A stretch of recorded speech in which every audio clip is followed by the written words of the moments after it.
Welcome back to FM Storey. We have something a bit different to the usual content. I've given a Scottish Premiership team £1 billion. Is that enough money to break the dominance of the big two in Celtic and Rangers? I'll be intrigued to see if they go for it from the outset, splashing lots of cash, whether they take the longer approach and improve the infrastructure and the youth setup to try and set themselves up for a long-term bright future. I imagine that there will be some distinctly average players on big money in the early days as they try and attract better players. We're going to start looking at the situation at the beginning of the first season and then come back at the end of each of the first 5 seasons and then at regular intervals as we look to see how successful they've been and how long the money lasts. That'll be the key thing, I think. Before we do get started, if you do enjoy the video, please let me know in the comments and don't forget, hit that subscribe button. And without further ado, let's get going. So it's Motherwell that we've given our £1 billion to. We've just done it in the in-game editor, and that's the only thing we've touched, is to give them a bank balance of £1 billion. And that's the only thing we've touched, to give them a bank balance of £1 billion. We've not changed the transfer budget, anything like that. So we'll find that the first season, I think that certainly in the first summer, there won't be any transfer business. Or certainly for money, we may see that they adjust it as January comes round, and certainly for the second season, I would expect to see a fairly hefty transfer budget. There is a current debt of 50,000, which isn't relatively bad considering that the size of the club. Obviously, playing at Fir Park with 13,000 capacity, I suspect long term that might need to be a new stadium with a bigger capacity. Otherwise, I think the money will run out pretty quickly. In terms of where we're at this present time, so the club last season finished 5th. They're in the Europa Conference League, obviously in the qualifying rounds this season. In terms of a bit of history, Motherwell have won the Premiership once, way back in 1932. They've had a couple of more recent runners-up and third-place finishes, with the most recent third place being in 2020. In terms of the Scottish Cup, won it twice, most recent one being back in 1991, and were runners-up in 2018, and the same year that they were runners-up in the League Cup. So obviously that was one of the better seasons recently in terms of runners-up in both cup competitions, and they've not been down in the Championship since 1985 when they were promoted, and you would suspect, or you would hope, that at no point during this save with £1 billion in the bank to begin with do they end up in the Championship, because if they do end up in the Championship, something has gone drastically wrong. In terms of the players, highest earning player is the goalkeeper, Liam Kelly, on £3,500 a week. I suspect once we get to the end of the first season and beyond, we're going to see much bigger figures there as they try and attract players to the club, to try and grow the club's reputation. The reputation at the moment sits at 5,350. I'm sure that'll go up as the money's spent, and hopefully as the money's spent, they win things. So let's see how they do in season 1.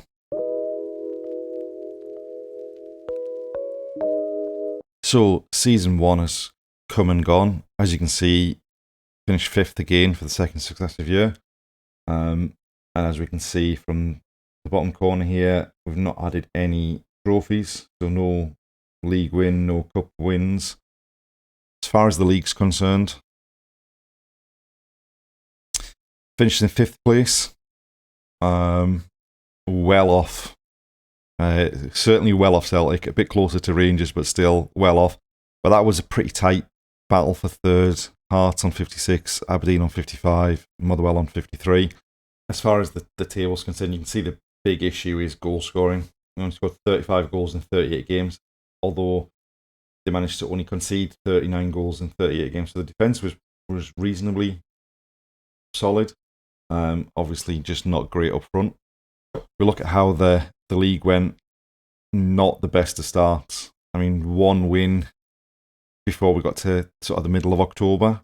Not great, and that was only with playing Celtic at the beginning of October, so none of the with no Celtic, no Rangers to play at that point. Picked up a couple of wins in October and November. December wasn't great. And then, by and large, January through to where the split is at the end of April was pretty decent.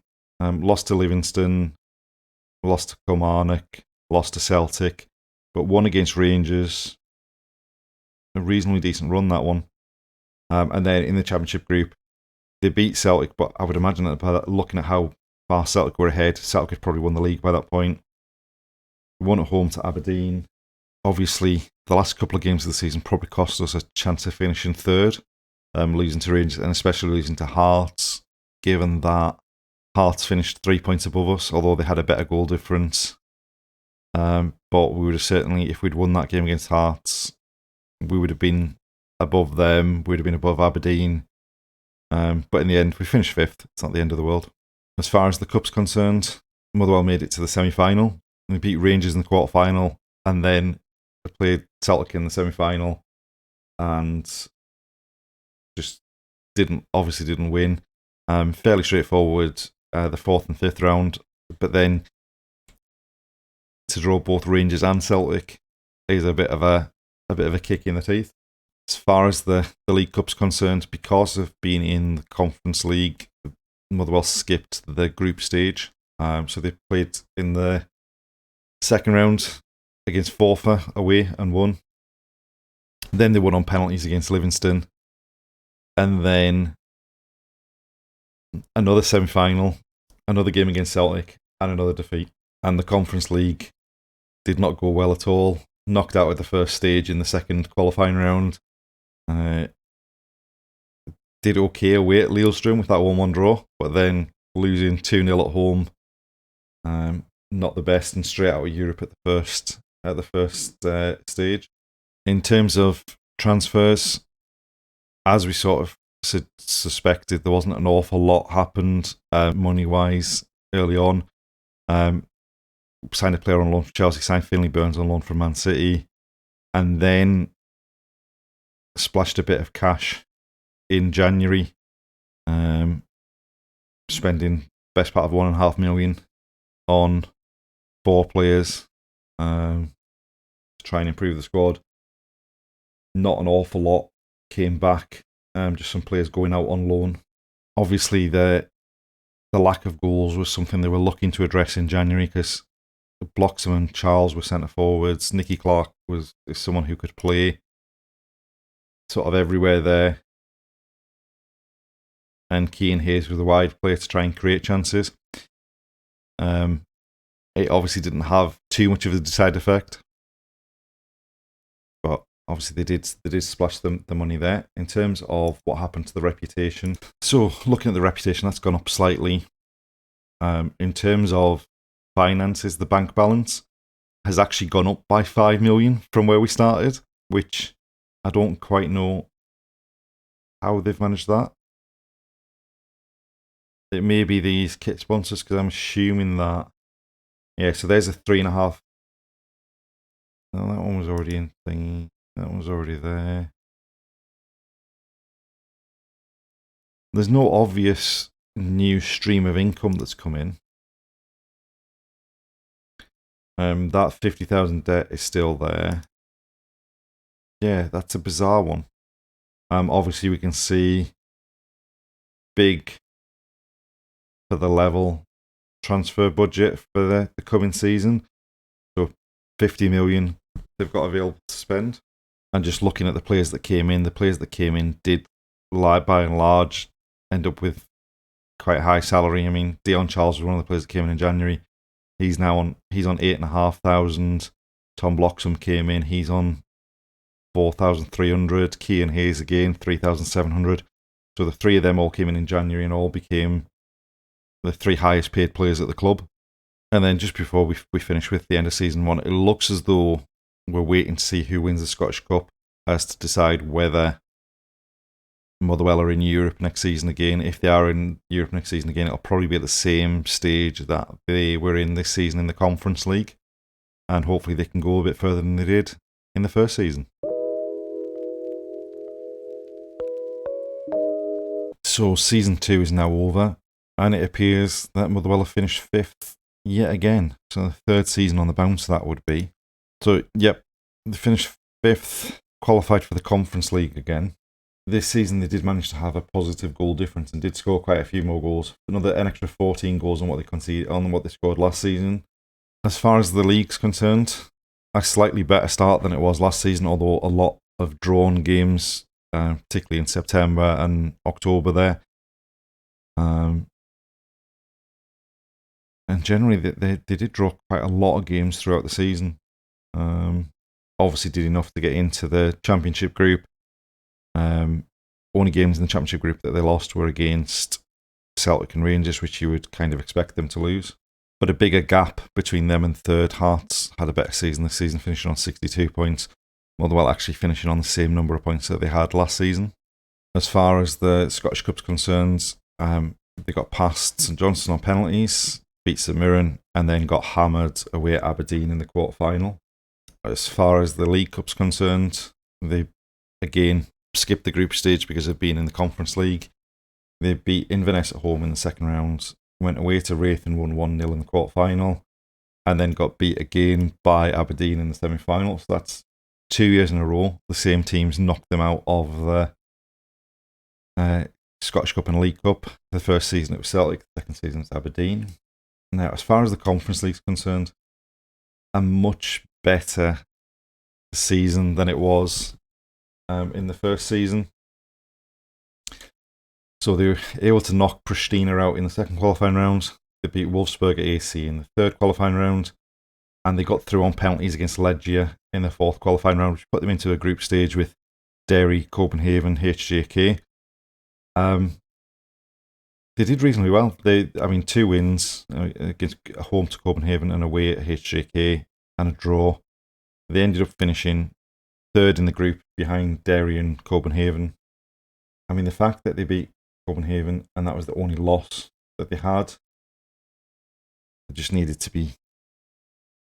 If they just won one of the games against Derry, if they just won one of those 2 games against Derry at the first game and the last game of the group, they would have been in a much better position and would have qualified. But it's still an improvement on last season. In terms of transfers, they got started pretty early at the end of the season last season, signing players in June. So the best part of 2 million that they spent in June on players from Inverness, Caledonia Thistle and Dundee United, and signing Dwayne Holmes from Huddersfield. And then they carried on that in the summer. The rest of the summer, big money signing being Rabbi Matondo, who they signed from Rangers for 3.9 million, who you have to say probably didn't live up to the transfer fee. Not just the transfer fee, but also the wage at 14 grand a week. Dwayne Holmes on 10 grand a week. And Keane Bryan on 6,250. So obviously all the players that they've brought in have gone right past the players that were there. The one person notable by their absence is Liam Kelly, the goalkeeper, who was the one player notable by their absence was the goalkeeper Liam Kelly, who at the start of the save was the best paid player and the best player at the club. And they've not sold him. Has he been released? Yep, his contract's come to an end and they've released him. And so I suspect in this coming summer they're going to be looking for a new goalkeeper.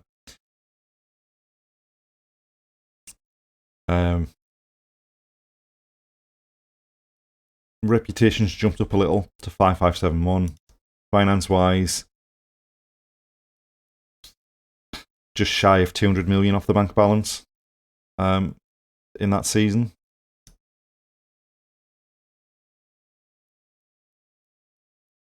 But the debt has gone, although that was only 50 grand, so it's taken up an awful lot of the money there. And they've not looked to improve the training facilities or anything like that yet, and the stadium hasn't improved yet. So obviously they've spent an awful lot of money on wages with the new signings, and they've spent a bit of money on signings, but the 200 million that's disappeared is quite a chunk that I can't see exactly where it's all gone. So, the end of season 3, and they finished 5th yet again. So they finished 5th. They've got a point less this season than they had in the previous seasons. So they finished on 52 points, and they've not managed to qualify for Europe. Presumably St Mirren won the Scottish Cup, and therefore there's one less European spot to go down the league side of things. As far as the cup competitions go, the Scottish Cup is getting worse, steadily worse. Semi-final first season, quarter-final second season, knocked out in the 5th round this season and hammered 4-0 at home by Aberdeen, having got past Partick Thistle in the opening game. In the League Cup, played in the second round and beat Livingston, and then got beat on penalties by Rangers in the quarter-final. And then in the Europa Conference League, after finishing 3rd and getting to the group stage last season, they've only made it to the 3rd qualifying round, where they were beaten 4-2 on aggregate by Utrecht, having beaten Ashdod of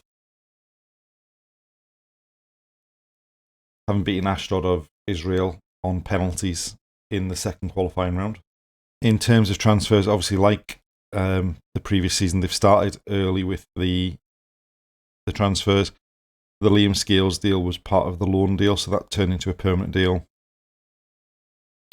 They signed Matej Kovar on loan from Man United, presumably as a replacement for Liam Kelly. And then they spent 3.2 million on Kyle Joseph from Swansea, and it would appear to have been a difficult position to fill, the centre forward position, because it's the 4th or 5th one they've signed since the season started. Kyle Joseph doing better than most with 12 goals in the league this season. Then as the summer progressed, brought in some free transfers, and then they signed Jordan Hackett from Newcastle for 750,000 in January to play at left back, and he came in and did okay when he came into the team. In terms of outgoings, a lot of loans out, not an awful lot of players being transferred out for money. What we can see is that they have improved the junior coaching and the youth recruitment, so there's a bit of money being spent on that. In terms of reputation, that's jumped up again. And in terms of the finances, I think it's about 30 million I've spent since the end of last season. So not too bad. Reasonably safe for a long-term kind of thing with the money they've got in the bank. 77 million as the transfer budget, so I expect them to spend big this summer again. And again, a lot of players coming in around that sort of 7,500 to 14,000. I mean, Kyle Joseph came in on £13,000 a week, so you would expect him to be scoring goals. But if you look at it, like Dwayne Holmes, who came in earlier on in the save on 10 grand a week, only started 18 games. Dion Charles, who came in on £8,500 a week, only started 14 games, probably because of them signing Kyle Joseph. So a lot of players and a lot of money that they probably shouldn't be on. But we did expect that. And now the big challenge for season 4 is, can they finish anything other than 5th in the league? And the answer to that is yes. In season 4, they've managed to finish 6th. So despite all this money, they're not flying up the table like you might expect. So they finished in 6th on 55 points, behind St Mirren, who struggled to stay up last season, and they've had a big jump up the league. Interestingly, looking at this, one of the big signings for the club must have been Luke de Jong, because he's ended up as the 2nd leading goal scorer. So if we have a look at the transfers first. So they signed a couple of players on free transfers. It's 300,000 on a player from Rangers. Players on loan, and they signed Luke De Jong on a free transfer, and he has already left the club. It was a 1-year deal. He is retiring. He's played 31 games for the club and scored 17 goals. And then they have splashed some big cash in January and signed Abu Kamara from Norwich for 8 million up to 9.75 million. Yet another centre forward. Except I would hope he's not played there. Although they signed him for, how much did they pay for him? They signed him for 8 million and he didn't start a game in the second half of the season. That does not feel like good business. I did see as well that they'd spent 6.75 million on Mark Sykes in the summer. He actually played quite well in the league. Probably deserving of that fee, but Abu Kamara, 8 million for someone who's not started a game and only made 8 substitute appearances in the second half of the season. That doesn't feel like it's particularly good management of finances there. In terms of how the cup competitions went, knocked out of the first stage of the Scottish Cup by St Mirren. In the Scottish League Cup, they played in the group stage because they weren't in Europe. They won every game in the group stage pretty comfortably without conceding a goal. Battled past Morton in the second round and then lost on penalties to Celtic in the quarter-final after losing on penalties to Rangers in the quarter-final the season before. Looking at the facilities, they appear to have improved the training facilities and the youth facilities. And in terms of the reputation, it's had a bit of a bump again. Finance-wise, 742 million still in the bank. I think there's about 40 million that they've spent this season, with considering they spent 14 million on 2 players. That's pretty good going to keep to not spend too much money there. And just quickly looking at the wages, I mean, Mark Sykes, so they signed him for 6.75 million. He is on 39,000 a week. Ravi Matondo's had a pay rise from 14,000 a week to 36,500 per week. Obviously, a lot of contracts have come up and have been renewed for much, much more money than they were on before. The wage bill seems like it's kind of spiraling out of control. And just looking at that, I mean, they're spending 17 million a year on salary, which is like more than 3 times the next best team. Obviously, Rangers and Celtic are obviously spending a lot more on salary, but the only thing I can think is going to happen as this save goes on is Motherwell's salary is going to come closer and closer to Celtic and Rangers and potentially overtake them, depending on how successful they become.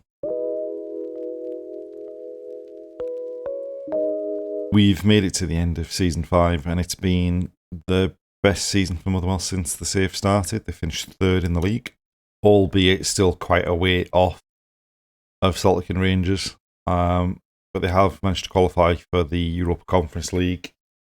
Much better season, ended on with 67 points. Even just looking at the stats, can already see a couple of players who must have come in. Silyanov with joint most man of the matches, and Stefan Ortega, who obviously in real life at Man City, coming in and keeping 14 clean sheets. So in terms of the transfers, they started by picking up John Suter on a free transfer. Silyanov came in on a free transfer from Lokomotiv Moscow. Ended the season with 35 games and 6 man of the match awards. Pretty decent average rating as well across the league and the League Cup there. And then a lot more free transfers than you would expect. Then they spent 2.3 million on Stefan Ortega, who's come in, played 37 games in the league and only conceded 31 goals, 14 clean sheets in that time. And then it looks like they've been a bit adventurous. So they've signed João Grimaldo from Sporting Cristal, a Peruvian winger. And then they've signed Leo Andrade from Kimki, a Brazilian centre-half, who's had a decent season since he came in January as well. Obviously, in terms of the wages have gone up again, with Stefan Ortega coming in on £50,000 a week. So So, as far as the cup competitions are concerned, a victory over Airdrie in the 4th round before getting hammered yet again by Aberdeen in the Scottish Cup at home. In the League Cup again without any European football, playing in the group stage. Ended up with 3 wins and a winning penalty shootout in the final game. Then somehow knocked out Celtic in the 2nd round before being knocked out on penalties by St Mirren in the quarter-final, who appear to be developing into a decent team in this save. No changes to the facilities during this season. In terms of the reputation, it's taken another little... In fact, it's actually taken a slight decrease by 1 from 5895 to 5894. In terms of finances, we're down below 700 million in the bank, but they've not spent as much as I was expecting them to spend early on in this save. So hopefully, now that they've sort of pushed up the table a bit, we can see some improvement going forward. We're going to jump ahead 5 years to the end of season 10 and see what happens in that 5-year period. So, as we said, we're now back at the end of season 10. As we can see, just looking down in the right-hand corner there, it's been a fairly decent 5-year period. Motherwell have won some trophies. So, they've added 2 Scottish Cup. They've added the Conference League, which was in the same season as one of the Scottish Cups. They've added a League Cup. So the first one they won was in season 6 of the save, where they beat Ross County in the final. And then in season 9, they beat Celtic in the final. As far as the League Cup's concerned, in season 9, so they did the double of the Cup and the League Cup in season 9. They beat Celtic after extra time in the final. In the Europa Conference League, the one and only time we've been in it, and in the Europa Conference League, and the one and only time that they've been in it since after that first 5-season period, they beat Mainz on penalties in the final. And as we can see, in the most recent season, Motherwell finished 3rd in the table. So they finished 3rd the previous season, and then in the 3 seasons after we went away last time, they finished 2nd, 2nd, and 2nd. That's that 2028 season where they won the Europa Conference League, they won the Scottish Cup, and they finished 2nd in the Premiership. Was a pretty strong, decent season for them. So just looking at that season, the first season where they won the Conference League, they won the Scottish Cup, they finished 2nd, 8 points behind Celtic, 2 points clear of Rangers. They also qualified for the Champions League there, so we've got some Champions League stuff to look forward to. The following season, they were 9 points adrift of Celtic, but 7 points clear of Rangers, who were in 3rd. The season after that, Rangers won the league, much closer. Rangers won the league by 3 points from Motherwell, who were 2 points clear of Celtic. Then Celtic back to winning the league by quite a distance. Rangers in 2nd, Motherwell in 3rd. And then the most recent season, Celtic again winning quite comfortably. Rangers and Celtic were relatively close. Celtic win the league quite comfortably again. Rangers and Celtic pretty close.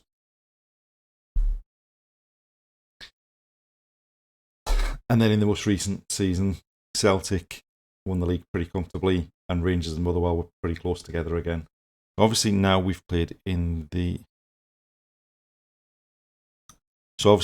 Motherwell have played in the Champions League, although they haven't actually played in the Champions League because they've lost out in the 3rd qualifying round in each of the 3 seasons that they were in it. They lost out to Bayer Leverkusen, RB Leipzig, and Marseille.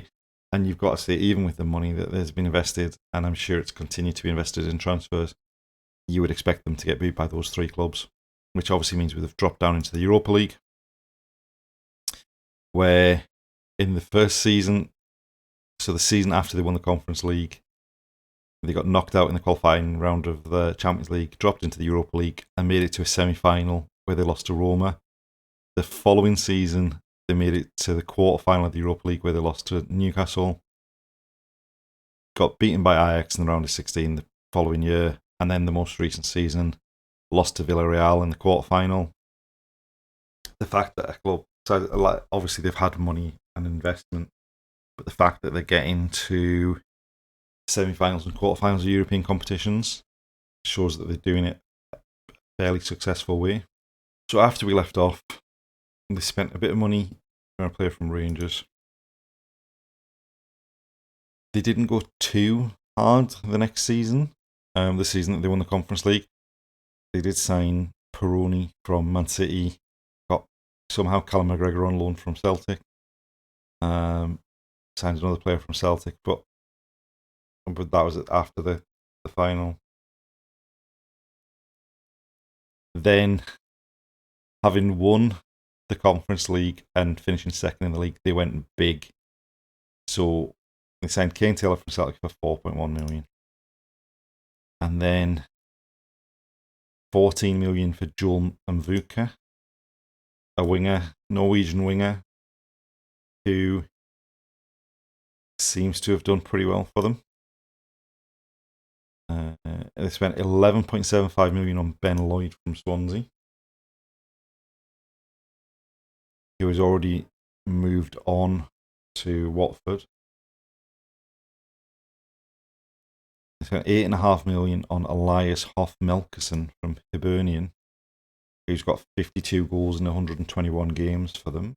That was a decent signing.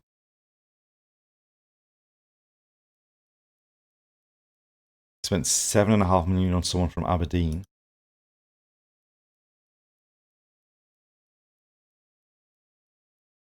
$7.5 million for someone who's played 17 games, hasn't scored, and must have been pretty young when they did sign him. And then they spent 10.5 million on someone from Rangers, a left back who'd gone on to play 86 games for the club. So looks like a fairly successful bit of business there. The following year, they spent 79 million, including they seem desperate to top up Rangers' coffers because 15.25 million on a player there from Rangers. And then we've got 24 million rising to 35.5 million for a player from Cardiff.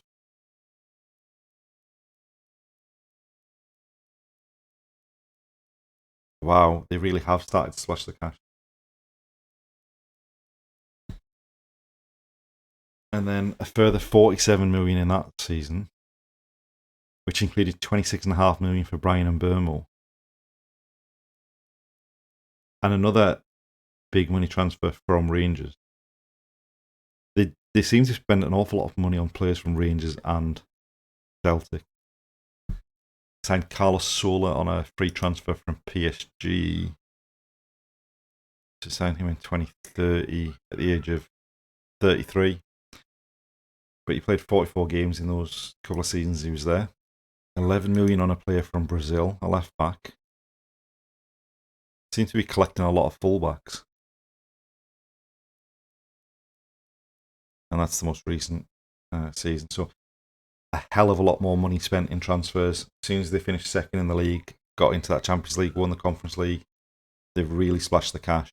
In terms of the facilities, they look like they've improved the training and youth facilities, and it looks like they've improved the junior coaching and the youth recruitment as well. So they're obviously putting a lot of money into that.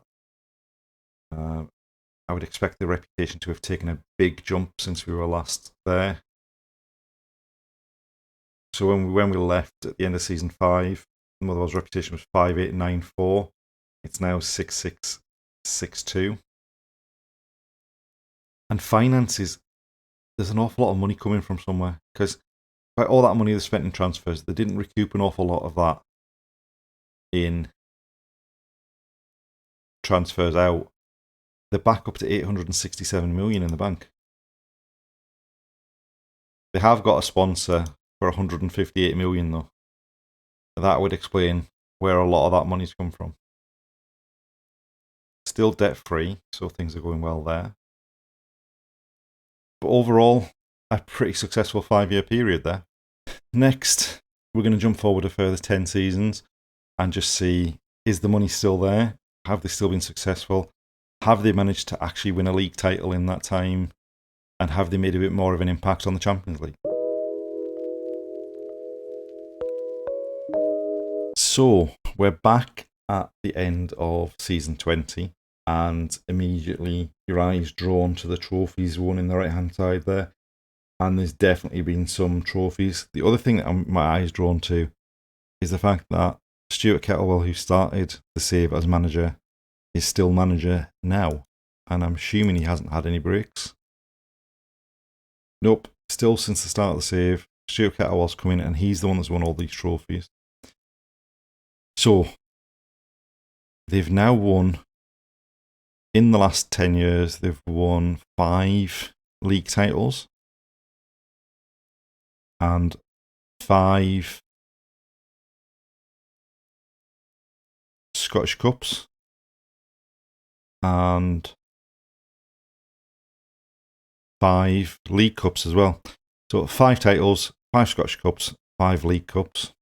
So, first of all, they finished in second in the league, quite a way off of Celtic, but quite a way ahead of Rangers. They then won the league the following season with 90 points. Followed that up with 91 points the season after that, where Celtic dropped third. And then missed out on 3 in a row by Celtic finishing 4 points ahead of them. But immediately bounced back the following year to win the title again. But then dropped to third after that. But then bounced back and won the title on goal difference ahead of Celtic. Then finished second to Celtic by a point. Then Rangers won the title, with Celtic being 20 points behind Rangers, which is a big swing of how things have gone. And then in the current season, Motherwell have won again with 89 points. So there's definitely a tipping point here. It's now a big 3 rather than a big 2. I mean, to have won 5 titles in the last 10 seasons is pretty remarkable. I think it's even actually 5 in the last 9.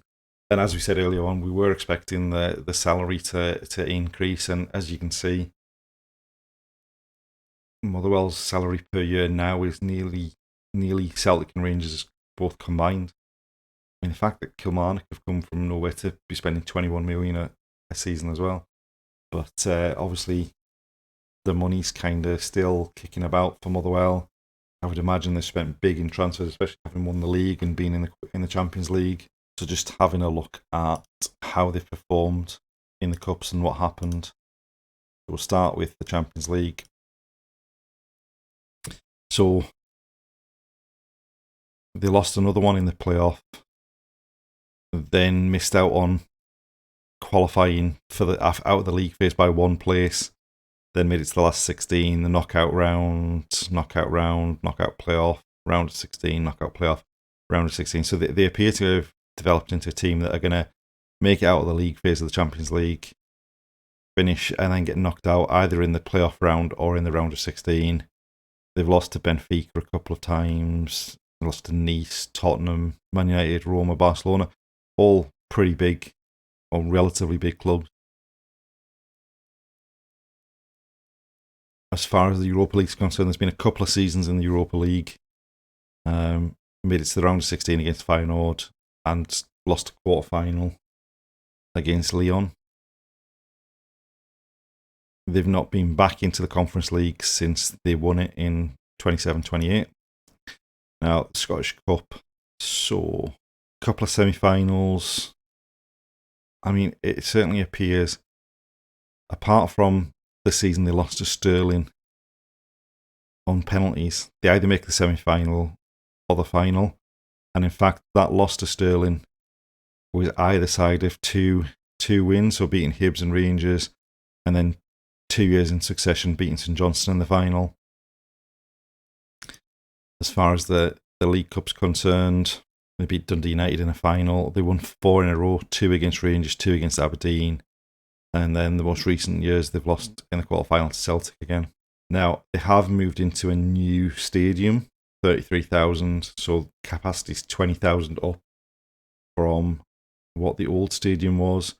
Obviously, they've improved the facilities now. That they've got the new stadium, they've got top corporate facilities. We're at state-of-the-art youth facilities, and the junior coaching and youth recruitment are the same as what they were when we last left off. So in terms of the transfer spending, the first season after we left, they spent 91 million. They spent 41 million on one player, Jakub Kaminski, who's since retired. Then they spent 65 million the following year, 68 million the following year. It's most of the transfers are around that 10 to 20 million range. There's only the odd one that's been really high. We've got another one just above 20 million there, but then they signed Guillaume Beauvais from Arsenal for 55 million, and another 76 million spent. But again, back down to the normal transfer fees that they've been paying. Then they spent 102 million, and then 142 million, including 33 million on a player from Man City, 30 million on a player from Atletico, 26.5 million on a player from Brazil. Then the 2039-40 season was a relatively restrained season, just spending 28 million on two players there, one from Benfica, one from Juventus. And again, 36 million. I wonder if the finances have started to come down a bit, because the transfer fees have definitely gone down. And then 37.5 million in the most recent season. So let's look at what's in the bank balance. So we're down to just 40 million in the bank from that initial 1 billion. 40 million in the bank, but a 29 million pound transfer budget. We now do have a bank loan though of 18 million. So the money has run out a bit, which is why I suspect those transfer fees have come down that they've been paying. In terms of reputation, when we left off at the end of the 10th season, the reputation was 6662, and that's now shot up to 7289. And what we're going to do now is we're just going to jump forward another 5 years to make it 25 years into the future, see what's happened. Obviously, the money's had a big impact. Are they now going to crash now that they've run out of money, basically? Or are they going to continue on with this run of winning trophies now that they've got into a winning habit? So we've made it to the end of the 25th season now, another 5 years into the future, and the winning habit has certainly continued. We can see there's more trophies won. Interestingly enough, they've now got a new manager. Max Aarons has taken over. Basically, Stuart Kettlewell left 3 seasons ago now, having basically won everything that there was to win. He's moved on. He's now manager of Portugal, having previously managed Croatia, which is an interesting step. But Max Aarons is coming in. In the 3 seasons he's been in, he's won 3 leagues and 2 cups, and he's won 63% of his games. So the sort of winning mentality certainly continued. So we can see in the 5 years that since we were last here, they've won another 4 league titles and another 3 Scottish Cups and another League Cup. Still nothing extra in Europe, just that one Europa Conference League that we won. Just that one Europa Conference League that they won early on. Just quickly looking at the cup competitions while we're here. In the Champions League, they've had a few bad seasons, and I think this is probably due to the money and the transfers going down. There's a few years where they've not qualified out of the league phase. They made 1 knockout playoff round and 1 round of 16. There's been no Europa League or Conference League. So the Scottish Cup, they beat Celtic 2 years in a row in the final, lost in a semi-final on penalties, beat Rangers in the final in another, and then lost in the quarter-final. The League Cup, that was a poor season, the first one. They only reached in the second round. Lost in a final, lost in 2 quarterfinals, and then beat Kilmarnock in the final of the most recent season. So they won the league by 7 points. Then they lost out to Celtic, and then they won the title again the following year, beating Rangers to the title. That would be the first of Max Aarons' season in charge. Then they They won the title by 13 points in his second season from Celtic. And then they won it by 3 points from Celtic in this most recent season. As you can see, the Scottish Premiership is now up to 6th most reputable league in the world. So the first season when we holidayed, they went back to spending some money, spending 72 million, spent quite a lot of money there. Again, another big money signing from Rangers. They basically they must be funding Rangers transfer business. And then 54 million the following year, and then 44.5 million and 38 million. So it's steadily coming down again, and then 28.5 million. So it's the transfer spending went up again and then came back down again. In terms of the wages, the increase in wages hasn't gone up that much since sort of the 5-year mark. I mean, the highest paid players on 56,000 a week. The salary per annum's definitely come down, because the last time we looked, it was at 68 million, and it's now down to 34 million, and they're only the third highest spenders in terms of salary, although it's all a lot closer between the top 4, really, with Kilmarnock having spent a lot, and obviously they've been in some finals and things as well. So it looks as though they've expanded the stadium slightly, an extra 5,000 seats, and obviously top corporate, excellent training facilities, great youth facilities. Everything seems to be there to keep them going. In terms of the reputation, so when we left off at the end of season 20, the reputation was at 7289, so it has continued to grow. And in terms of the finance, we're now down. We've got minus 3 million in the bank. There's now 2 loans, so that's 37 million that was owed. And basically they have now run out of cash. There's not that one big sponsor that we had earlier on in the save, where it was 158 million.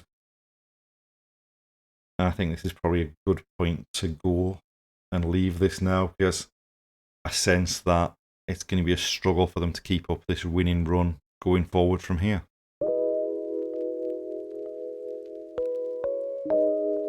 And that's where we're going to leave off.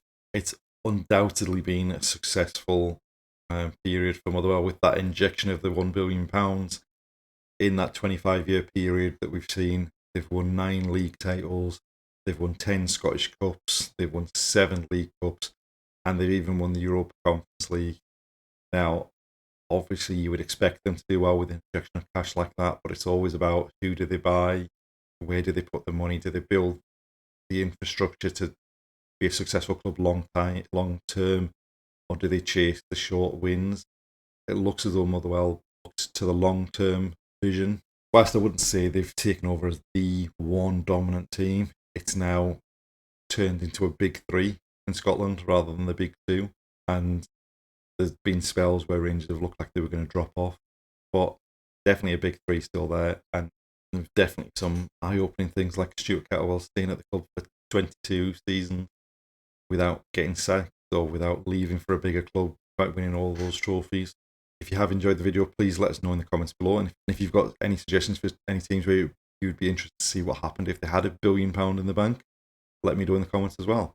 Thanks for watching, and we'll see you next time.